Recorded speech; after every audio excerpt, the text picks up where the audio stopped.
Voilà que la fuite du prophète loin de Dieu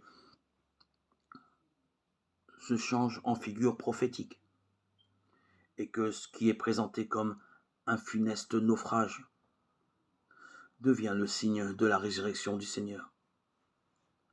Le texte même de l'histoire de Jonas nous montre bien comment celui-ci réalise pleinement la figure du Sauveur.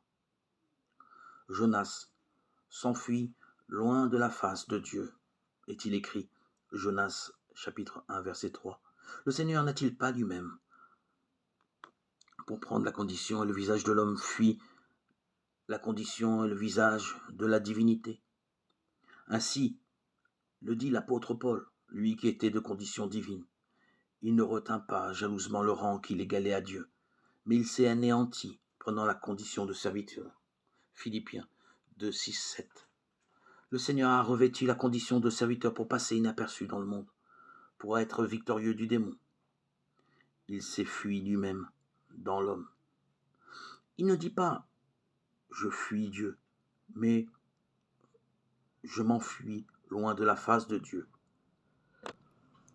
Dieu est partout. Il n'y a pas de possibilité de le fuir. Pour s'enfuir loin de la face de Dieu, non dans un lieu, mais en quelque sorte par l'aspect, le Christ s'est réfugié dans le visage de notre servitude totalement assumée.